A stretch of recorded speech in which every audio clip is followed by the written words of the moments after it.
Hello प्यारे बच्चों, आप लोग कैसे हैं? आशा करती हूँ आप अच्छे होंगे। ये आपका दिल्ली का जो सीबीएसई से बोर्ड पेपर आ गया, यहाँ पे मिड टर्म गलती से लिख दिया बेटा, तो ये फाइनल टर्म है, तो मैं यहाँ पे लिख देती हूँ। ठीक है, ये 6 क्लास का मैथमेटिक्स का पेपर है, टोटल 60 मार्क्स का है। देखो, जो छठी क्लास के बच्चे ने, इनके पास ज्यादा कोई खास मटेरियल नहीं है, क्योंकि पहले प्रीवियस पेपर इनका सिलेबस चेंज हुआ है, तो प्रीवियस पेपर भी इतने नहीं है। तो ये आपका सीबीएसई से पेपर आया हुआ है, तो आप इसे सॉल्व करेंगे। और मैं आपको कहती हूँ, अगर पेपर को सॉल्व करोगे ना, तो आपके बहुत अच्छे मार्क्स आएंगे। पेपर इसके जैसा ही आएगा, बस डिजिट चेंज होंगी, वो मिलता जुलता पेपर आपका इसी तरीके से आएगा, आपको प्रैक्टिस हो जाएगी। चलिए स्टार्ट करते हैं। टोटल 60 मार्क्स का पेपर है, 2.5 घंटे में आपको खत्म करना है। ठीक है, सबसे पहले आपका 12 क्वेश्चन है, एक एक नंबर के। अगर आप इसे अच्छे से ध्यान से करते हो, समझ के करते हो, आपके पूरे 12 मार्क्स फ्री के हैं। पहला क्वेश्चन, अनुक्रम को अगला पद 1 2 4 8 16 है, तो बताइए इसका अगला पद क्या होगा। देखिए, इसका ये डबल है, ये इसका डबल है, ये इसका डबल है। आप देखना है किस पैटर्न में बना हुआ है, तो 16 का डबल क्या होगा? 32। ठीक है, अब चलते सेकंड क्वेश्चन पे। एक रेखाखंड में अंत बिंदुओं की संख्या कितनी होती है? सेकंड क्वेश्चन है, एक रेखाखंड के अंत बिंदुओं की संख्या क्या होगी? देखो, एक रेखाखंड होता क्या है? ये होता है रेखाखंड। अब इसके दो बिंदु होते हैं, इस तरफ से भी बढ़ सकता है, इस तरफ से भी बढ़ सकता है, तो इसके अंत बिंदु ये भी है, ये भी है, तो इसका आंसर होगा सी। वह संख्या जिसके अंकों का योग 14 है। आप इसको देखिए, वह संख्या बात करो जिनके अंकों का 14 है। 4 1 5, 4 5 6। बी को देखते हैं, 4 3 7 8 9, नहीं। 5 9 16, नहीं। 9 5 14, तो इसका आंसर है डी। देखो, आपने इसमें 9 और 5 को जोड़ा, तो आपका आ गया, ठीक है, 14। अब आ जाते हैं आपके फोर्थ क्वेश्चन पे। Walk the quick brown the box jump right over the little lazy dog में अक्षर ई कितनी बार आता है? चलिए, ई देखते हैं कौन कौन सा है। 1 2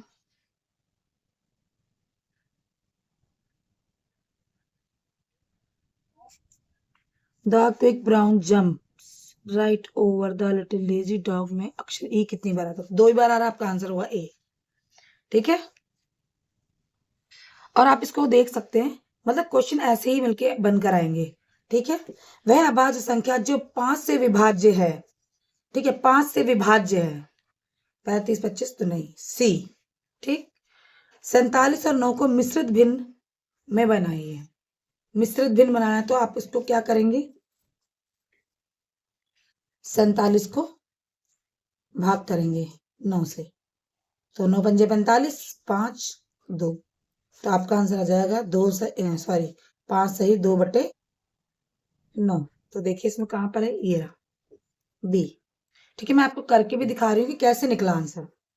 50 मीटर लंबे एक आयताकार बगीचे का क्षेत्रफल 1000 वर्ग मीटर है, तो बगीचे की चौड़ाई ज्ञात कीजिए। तो देखिए, इसकी लंबाई 50 मीटर है, चौड़ाई आपको पता नहीं है, और क्षेत्रफल इसका आपका 1000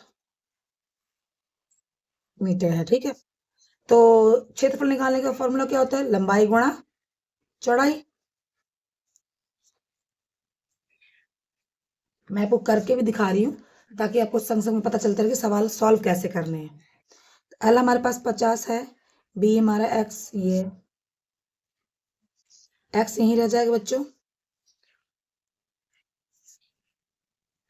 0 से 0 कैंसिल, 5 से इसको काटो, 5 दूनी 10 20। आपकी चौड़ाई आ गई 20, तो आप यहाँ पे से लिखोगे चौड़ाई 20। आया समझ में? ठीक है, तो इसका आंसर आया आपका 20। ठीक है, 84 का अभाज्य गुणनखंड क्या होगा? तो इसे कैसे करते हैं, मैं आपको करके दिखाती हूँ। 2 चौके 8, 2 दूनी 4, 2 दूनी 4, 2 एकम 2, 3 सत्ते 21, 7 एकम। देखिए, इसमें कौन सा मिल रहा है आपका? 2 2 3 7, ये वाला पहला।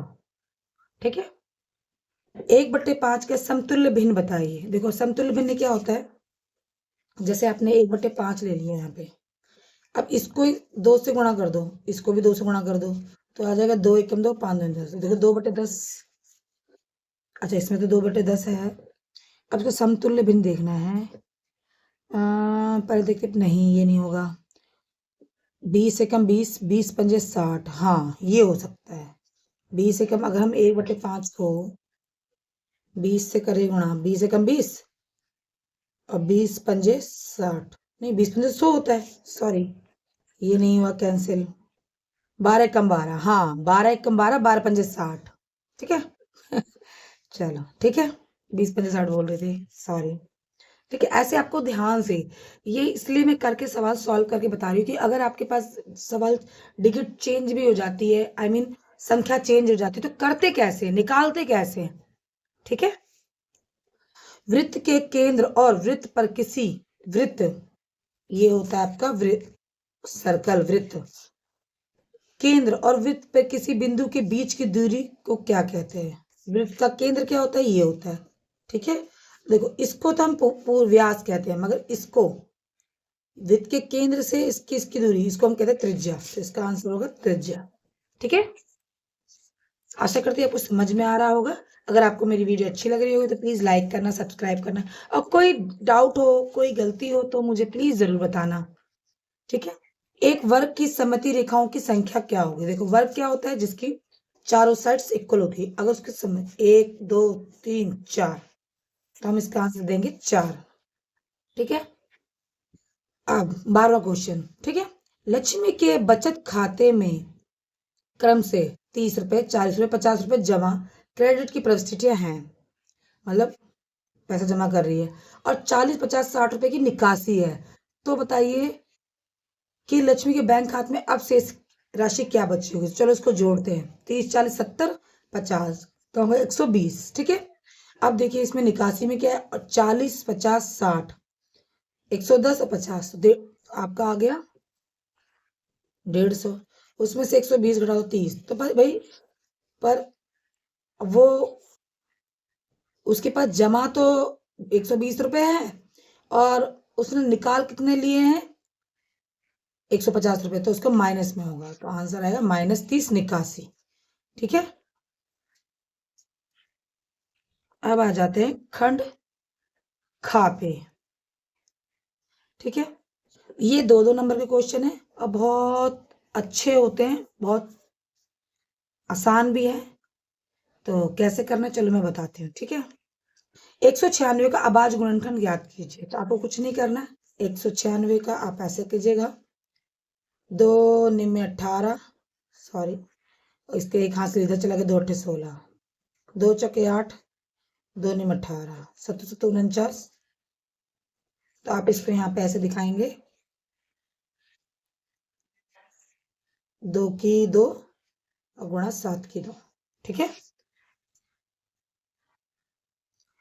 अब अंक 1 2 4 से बने सभी 3 अंक के पैलिड्रोम्स की सूची बनाई जब अंकों को पुनर्वृत्त किया जा सकता हो। तो आप देखिए आपके पास अंक दे रखे हैं 1 2 4, ठीक है। आपको इसको क्या करना है ना, कि आप इसको बस घुमाना है, जैसे मतलब इसको घुमा घुमा के आप क्या कितनी संख्या बना सकते हो। देखो 1 2 4 है, 2 1 4, 2 4 1, 1 2 4, 1 4 2, 4 1 2, 4 2 1, ऐसे आप इसको कर सकते हैं, ठीक है। यहाँ पे आपका तीसरा क्वेश्चन भी खत्म होता है। अब चौथा, विद्यार्थी को पसंद पसंदीदा रंग जानने के लिए एक सर्वेक्षण किया गया। परिणाम इस प्रकार थे, नीला लाल, नीला लाल, नीला लाल, नीला लाल गुलाबी और पीला हरा, 5 रंग है। उपयुक्त आंकड़ों के लिए एक आवर्ती सारणी तैयार कीजिए। तो देखेंगे आप इसमें से कि 5 रंग है, आप नीला, पीला, हरा, गुलाबी और क्या है एक लाल। तो देखिए इसमें से आप काउंट करेंगे, नीला कितना है, 1 2 3 4 4 है, ऐसे पीला आ गया, 1 2, अगर से मुझसे बाय मिस्टेक रह जाए तो बेटा आप ध्यान देना, 2 है। अब देखिए हरा, 1 2 3, 1 2 3, 3 है, ठीक है। अब गुलाबी इसमें ज्यादा दिख रहा है, 1 2 3 4 5, 5। अब लाल, 1 2 3 4 5 6। तो सबसे ज्यादा कलर कौन सा है? 6 है। विद्यार्थी प्रश्न जानने के लिए सर्वेक्षण किया गया, परिणाम इस प्रकार थे उपयुक्त आंकड़ों से। तो आप देखिए सबसे ज्यादा रंग किसको पसंद, सबसे ज्यादा रंग कौन सा पसंद आया सबको? 6, लाल रंग। ठीक है, तो आप इसको ऐसा ग्राफ बना सकते हैं, ऐसे बना दिया, 1 2 3 4 5 6, ठीक है। तो इसमें जो लाल रंग है 6 बार है, तो इसको सबसे ज्यादा लोग पसंद कर रहे हैं, ठीक है। तो यहाँ पे आप लिख सकते हैं लाल, इसी तरीके से बनाना है, ठीक है। गुलाबी 5, तो आप यहाँ पे लिख दो 1 2 3 4 5 6, ये है गुलाबी। भाई दूसरे नंबर पे लोग गुलाबी पसंद कर रहे हैं, फिर हरा नहीं, फिर नीला है, नीला, ठीक है। इसी तरीके से आपका आ गया हरा, फिर पीला, पीला सबसे कम लोगों को पसंद आया। ऐसे केस स्टडी क्वेश्चन भी बन सकता है, सबसे ज्यादा रंग किसको पसंद था, ठीक है। कम, सबसे ज्यादा कम कौन सा था, तो सबसे ज्यादा किसका पसंद था? उत्तर है लाल, ठीक है। अब चलते हैं इसके, अथवा आप इन दोनों में से कोई भी एक क्वेश्चन कर सकते हो, ठीक है। अब चलते क्वेश्चन नंबर 5 पे। एक त्रिभुज के समकोण और दूसरा कोण 40 है। कोई त्रिभुज है, चलिए मैं बताती हूँ आपको कर, कोई त्रिभुज है, सॉरी समकोण बता रहा है भाई। तो समकोण क्या होता है? 90 डिग्री का कोण होता है। एक 90 डिग्री का है, दूसरा 40 है, तो तीसरा कोण क्या होगा? पहले तो आपको ये पता होना चाहिए कि त्रिभुज के तीनों कोणों का योग कितने डिग्री होता है।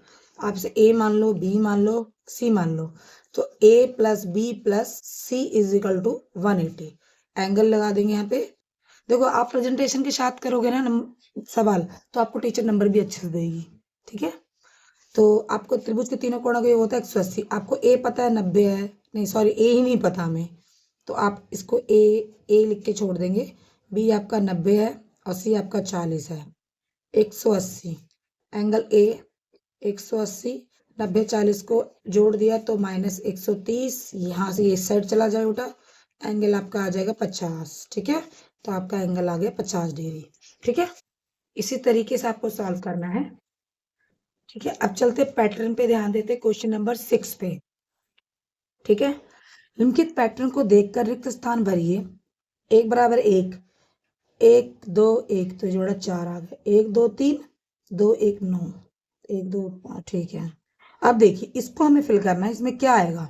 1 2 3 4, यहाँ पर आएगा 3 4, और यहाँ से फिर ये बैक हो जाएगा वापस उल्टा, 4 3 2 1, 1 2 3। अब इसको टोटल को जोड़ दो, 1 2 3 कितना हो गया?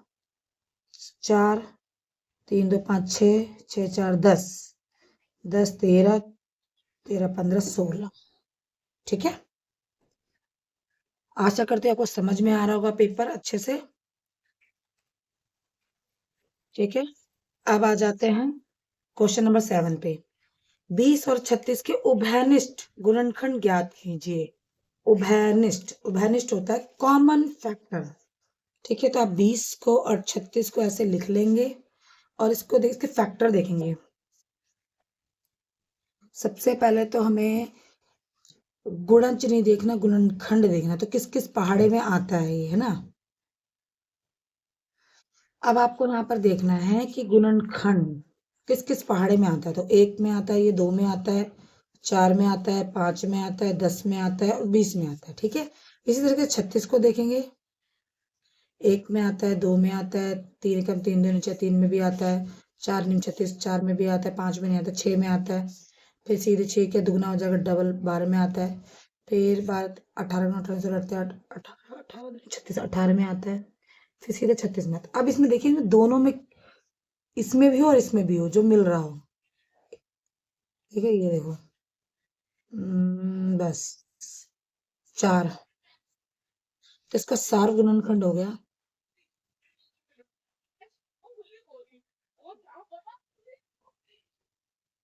4 गुणन हो गया 1 और 1 2 देखो 1 2 4, ठीक है। आशा करती समझ में आया होगा। यहाँ पे आपका सेक्शन ए और बी आपका कंप्लीट हो गया है। सेक्शन सी और डी मैं नेक्स्ट वीडियो में आपके बना के डाल देती हूँ, तो ठीक है, ताकि आप बहुत अच्छे तरीके से अपना पेपर सॉल्व कर पाए और आपको दिक्कत नहीं है। और कुछ भी दिक्कत लगती है ना बेटा, प्लीज आप मुझे कमेंट के थ्रू बोलेगा, मैं आपको तुरंत रिप्लाई करूंगी, ठीक है। तो राधे राधे।